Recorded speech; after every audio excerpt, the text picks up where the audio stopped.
il-korruzzjoni tabnet il-glorja ta' pajjiżna.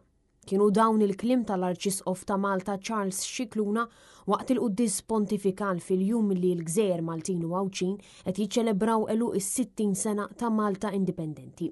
Bl-Arċisqof jirringrazzja lill-Alla talli sawwar lill-Gżejjer tagħna b'kultura u tradizzjonijiet ta' eruq determinati li jtuna identità. Fejn kompla japprezza l-fidi li ġab fost il-Maltin u l-Għawċin San Pawl illi tul is-snin fisret impenn soċjali u dawl tal-fidi. Bl-Arċisqof jirringrazzja lill-Alla talli żamħarstu fuq missirietna e kif apprezza lil politiċi illi f'dawn l-aħħar 60 sena ta' Malta indipendenti ħadmu għal progress u żvilupp tal-pajjiż.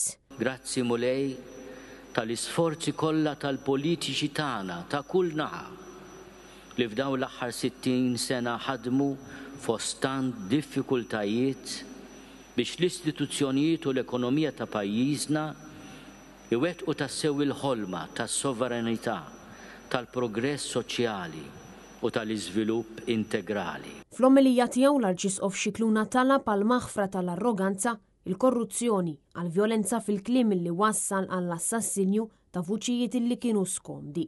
Dan fil-waqt li talab maħfra għall-isfruttament tal-barranin fostna u ta' kemm ma wrejniex apprezzament għall-wirt nazzjonali u storiku tal-Gżejjer Maltin. Aħfrilna ta' kemm il-darba l-politika għamilnija okkażjoni ta' qlieħ personali u żvok għall-ambizzjoni tagħna. Aħfrilna tal-arroganza u l-korruzzjoni li jtapnu il-glorja ta' pajjiżna. Aħfrilna tal-vjolenza fil-kliem u fl-emil li waslet saħansitra l-assassinju tal-vuċijiet skomdi u ta' vittmi innoċenti.